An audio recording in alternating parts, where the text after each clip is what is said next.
Hi, welcome to another edition of North Shore Journal. I'm your host, Walt Kosmowski, and I'd like to introduce my guests today. Firstly, I have Marshunda Smith. Welcome, Marshunda. Thank you. And her partner, Ryan Hemphill. Right? Welcome, Ryan. Did I pronounce your name You correctly? did. I'm actually impressed. Okay, all right. Thank you for being phonetic. Okay. And Marshunda, I'll start with you.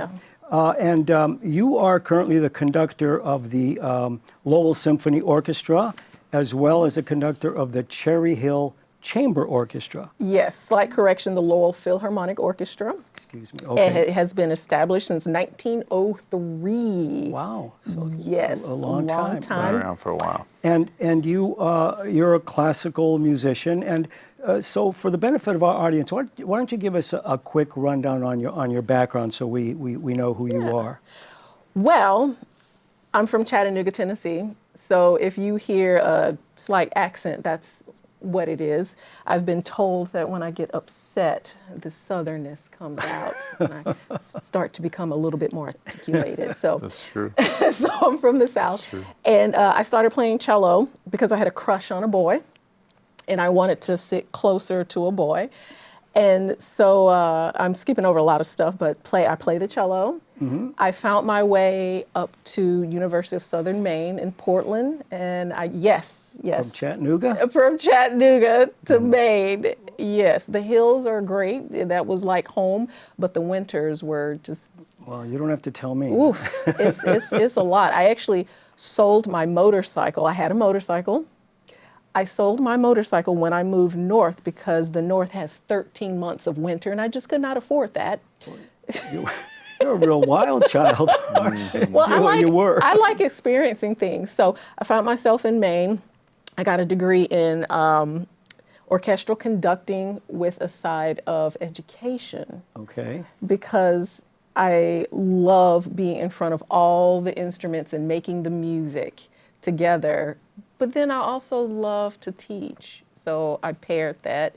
And in 2011, I believe, I came down here to the Boston area and kind of started to make my mark, and so that's the real short of it. Okay, and we're gonna talk. I was very curious and fascinated by what you have from what you sent me, the reading material, and I think our audience will be fascinated as well, where the education and the music and all that comes together. Yes. And Ryan, we're going to have to put you on the back burner for the time being, okay? That's all right. While we explore this. I'm used to that. Yeah. And then we'll reunite you later in the interview. So we're going to talk about a concert. Well, let me bring that up. So you are going to be conducting a concert March 2nd. At the First Baptist Church on Cabot Street here in Beverly. And I'm just gonna read from this real quickly, and then I'm gonna let you take over, because the mantra seems to be that your performance blends classical music with humor, making an engaging and accessible experience for all audience. Okay. All audiences, I should say. Audiences. Yes. So, and I guess that could go under the rubric of reinventing classical music concert experience. So tell us about that. Well, I like to be entertained. Since I'm a classical musician, yes, I'm playing Brahms and Mozart and all this other stuff, but I actually like to move. And one thing that I realized growing up was I wasn't really allowed to experience the joy in what this music was giving me. And I couldn't move, I couldn't dance, but yet I was hearing all these nice rhythms in Beethoven, in Mozart, in Brahms, in Dvorak, and all these heavy hitters that we know in the classical music. So you weren't allowed to leave the cello section, were you? Well, I did leave it. I did leave it. And it was, so like in my undergraduate, I had a cello studio. It was like 15 cellists. And so we had cello night twice a year. And there's 15 cellists playing. Well, we're all playing like the same 4 things. There's 5 cellos playing Haydn, 5 cellos playing Lalo, 5 cellos playing this. I didn't want to do the same thing that everybody was doing. So what I did was I took a violin, a Vitali Chacon, and I played it on the cello. And it is a hard piece on the violin, but I played it on the cello. It wasn't perfect, but I had heart.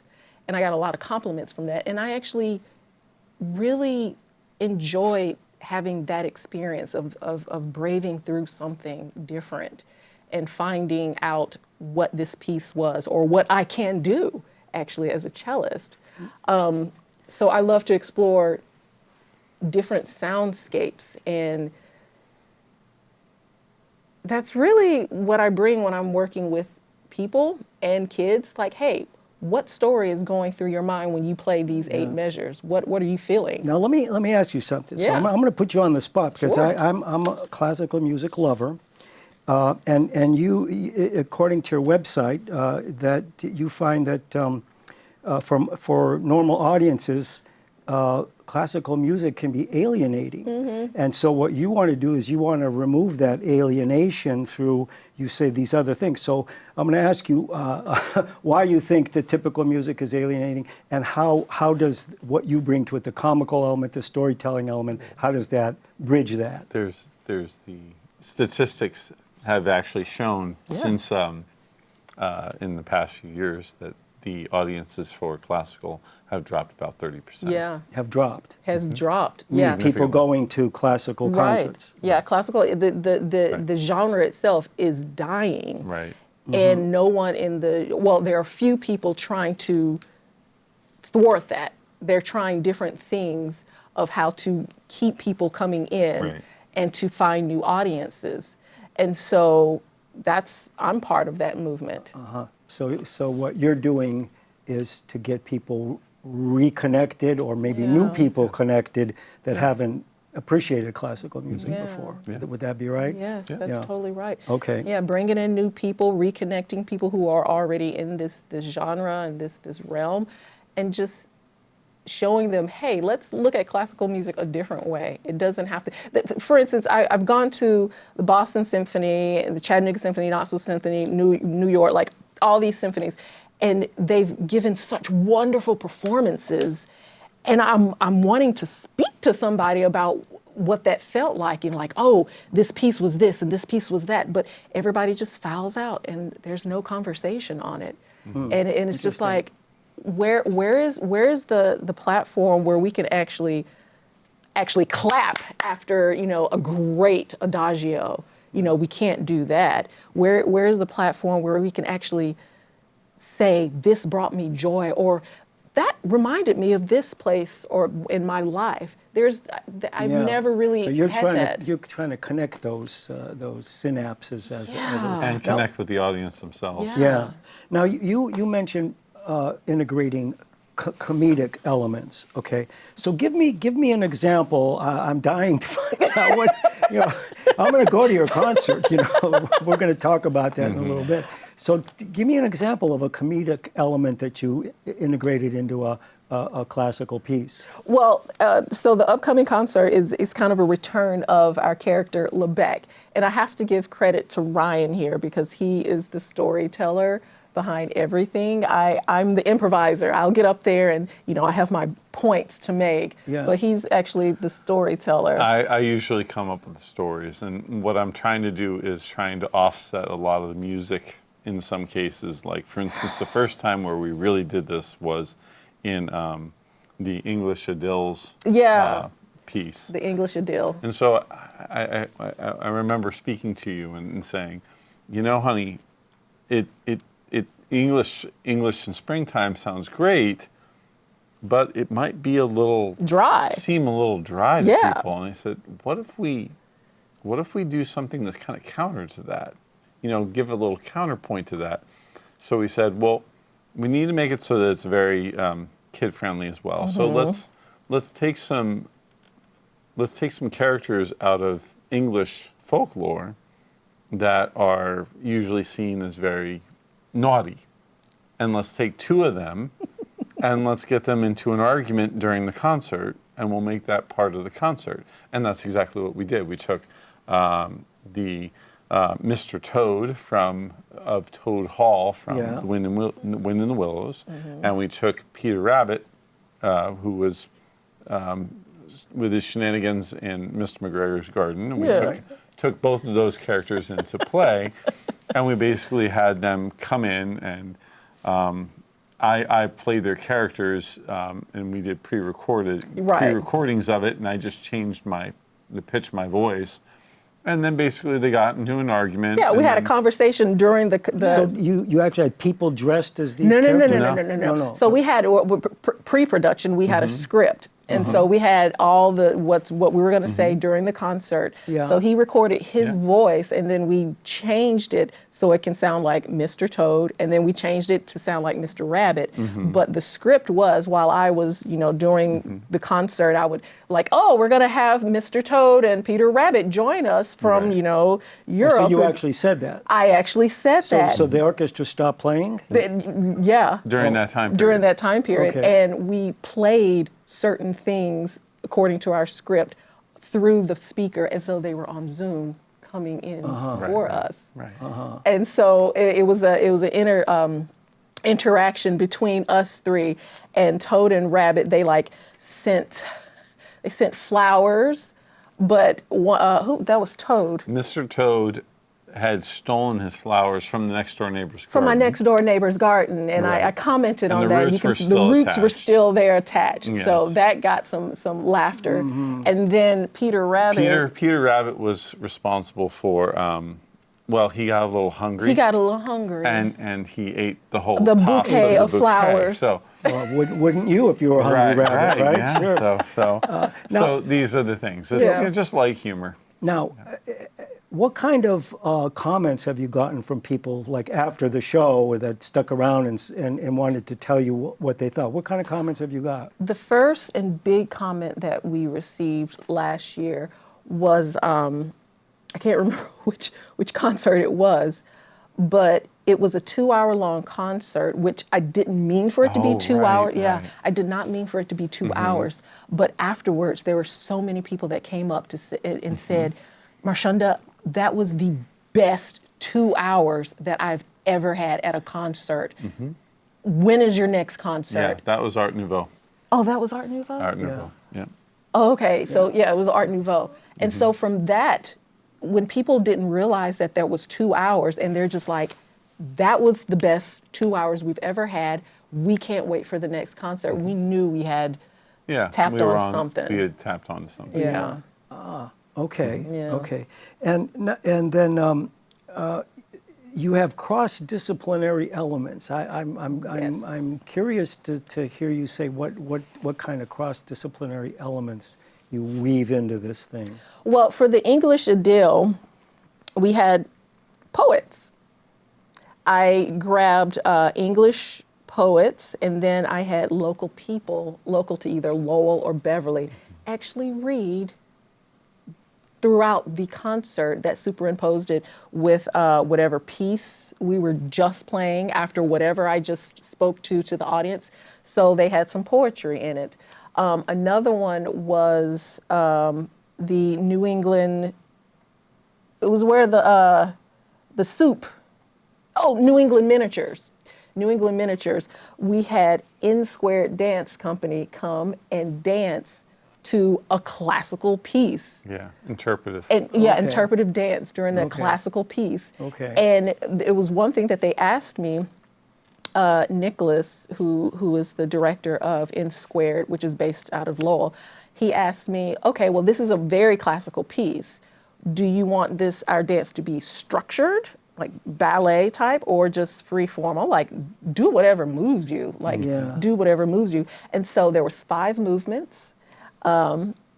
And I didn't see what was going on behind me, but there was lots of laughter, lots of laughter. And there's even one part where I'm conducting, and one of the dancers came up and they did something, pretended to do something or play something on my conductor's podium, and I just played along, kept conducting, and there was so much laughter behind me. Yeah. It was so much laughter. Now, there's another, so these are the elements that you've put into it, but you also talk about audience participation.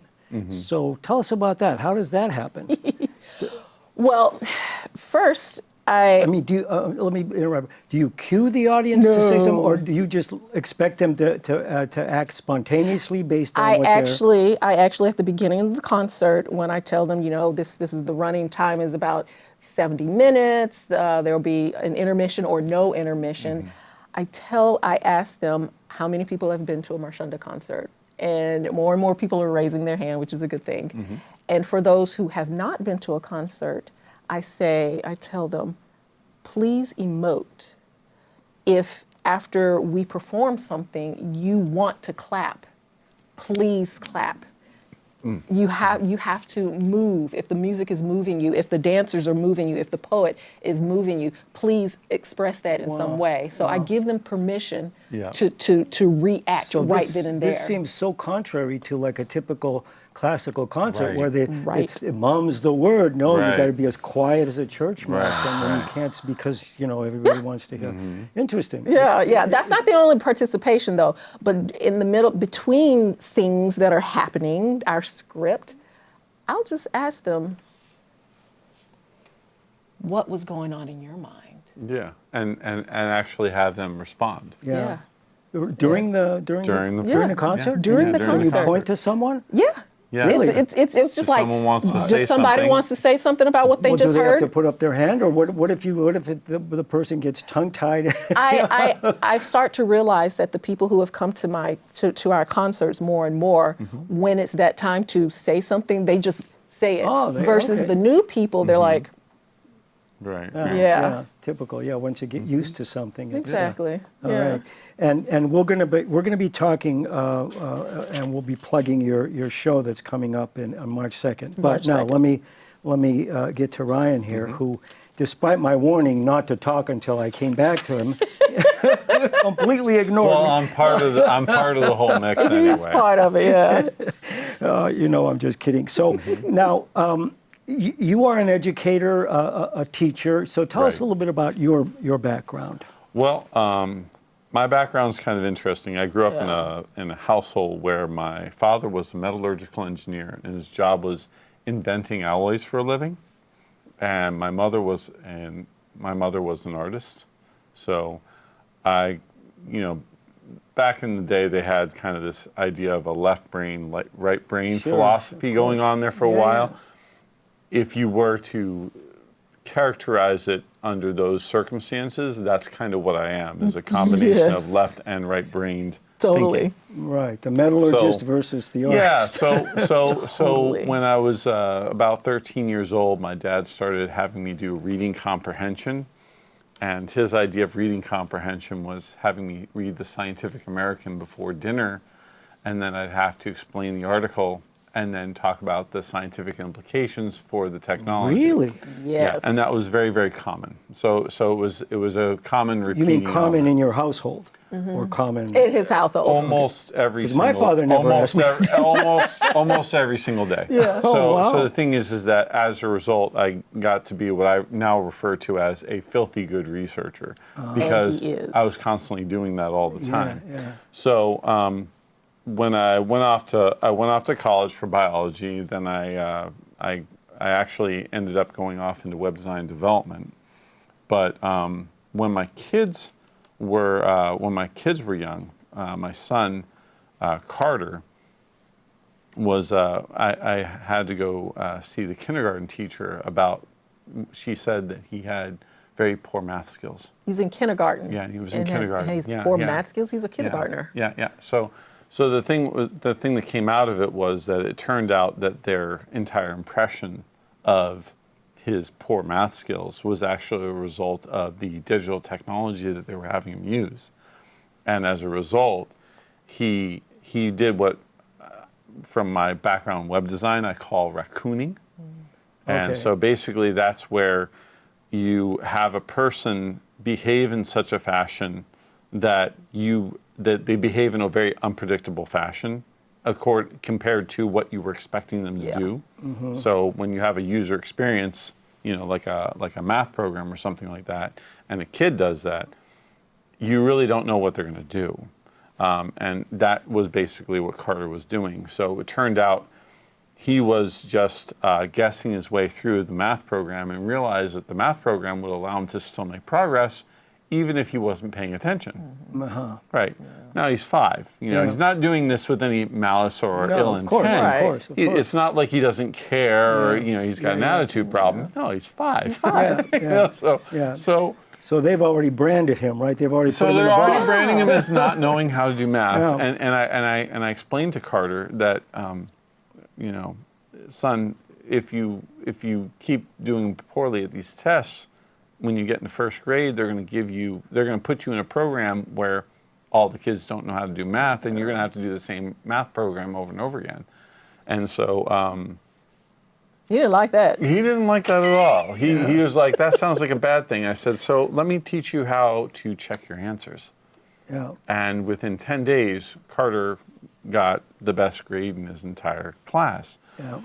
And it wasn't because I had done anything particularly brilliant. It was because he actually understood, you know, what the stakes were. And so forth. What the stakes were. So the funny part about that was when I saw that, I said, well, if they're screwing something up like math, what are they doing when it comes to something that's a little bit more tricky, like STEM and STEAM, Yeah. science, technology, engineering, mathematics, all those things above? And so I started checking that out, and I started realizing that there was a lot of real problems. Some things And going you on. have a program that you've developed. Yep. Called STEAM from Scratch. Team from scratch. Now, is that like a curriculum that's already bundled and finished off, or are you still experimenting? Well, with it? we're still kind of in the philosophy stage, but basically the idea behind this philosophy is that kids need to actually be acting things out and doing things as manually as possible. Yeah.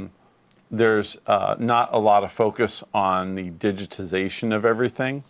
You know, one of the things I've seen often is that kids are oftentimes not learning how to use handwriting and so forth. And what's really funny is that they've shown studies that kids who don't use handwriting don't learn things as fast. They don't process things as fast. The actual note taking and so forth that goes on, if they're doing their own manual note taking with a pencil or a pen, Yeah. as opposed to on a tablet, Yeah. makes a huge difference. Yeah. Right. And so it's not something that we can overlook.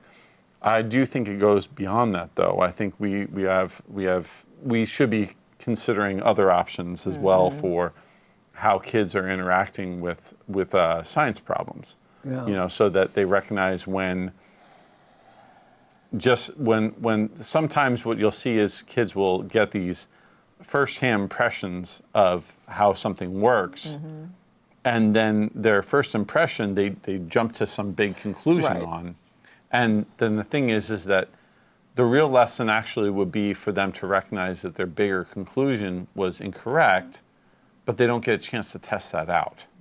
And so that's one of the things that STEAM from Scratch actually really endorses a lot is this idea that the kids need to get and test things out exhaustively so that they actually know how things work. Yeah. Yeah. And that it's not always as simple as it first appears. Right. And Yeah. not, not oversimplifying it. That's basically the Now, idea. you two guys have formed kind of a collaboration here, okay, where she borrows from you and you borrow from her, and that makes the stuff you do better, and it makes her stuff better. Right. Tell us about that. Give us an example of that. I'm very curious. Well, definitely when it comes to, as you heard before, we have a collaboration where I do a lot of the creative writing behind a lot of the work for the concerts and so forth.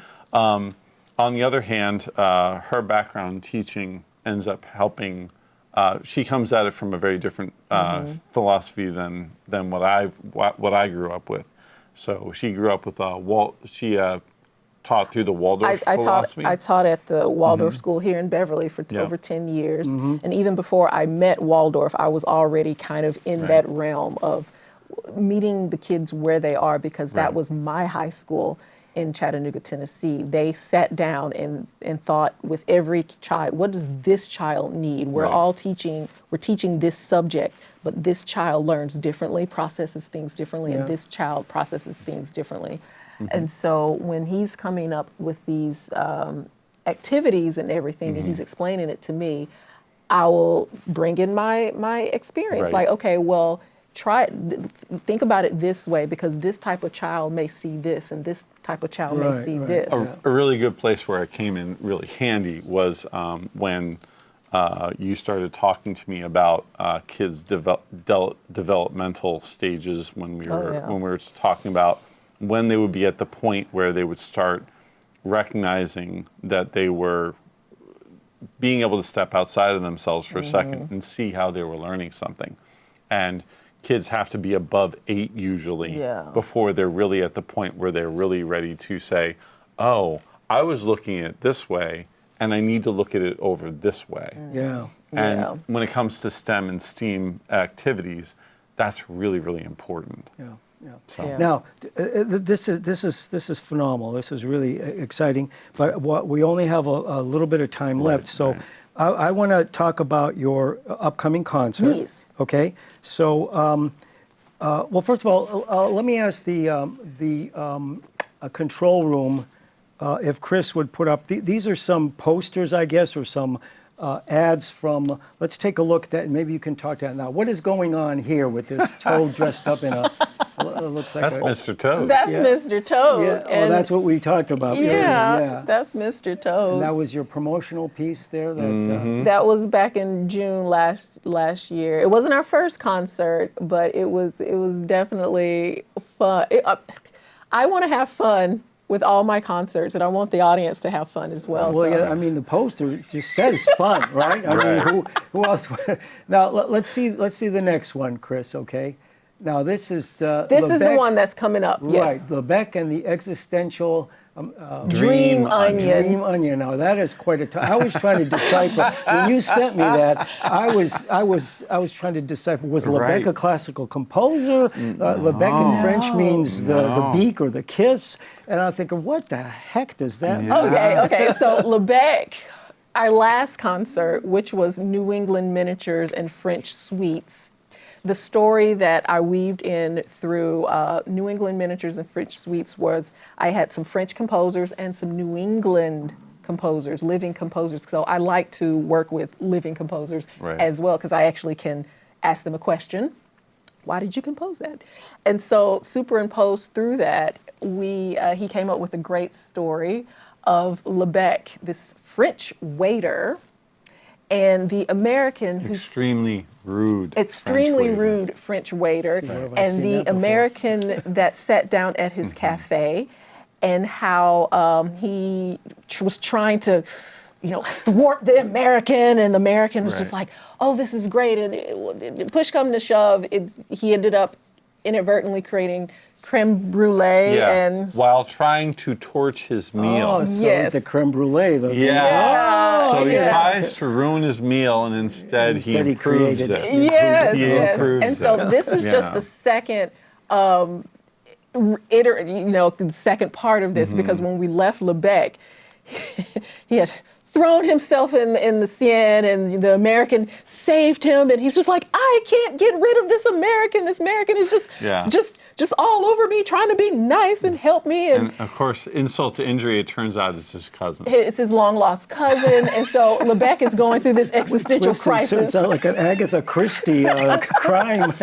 Well, let's do this now, Chris. I think we have a website or a email address. What do we have here that we can appeal? Okay, so www.marshunda.com. Yes. If people want to get a little bit more information. Absolutely. And do we have something about the concert? It's coming up on March 2nd. That last poster, Okay, the last poster, I think. Existential Onion. It was in Dream there. Onion. It was- Dream Onion. There we Existential go. dream Okay, it's idea. down at the bottom of that. Yeah, Okay, yeah. and that's March 2nd. Now, how can people get tickets? They can go to my website and look under Cherry Hill Chamber Orchestra. So Okay. it's right there on my website, Cherry Hill Chamber Orchestra, and it gives you all the information of how to get tickets. Okay, I'm expecting you get a couple comp tickets. Of course. You know that. Right? Yes. Yes.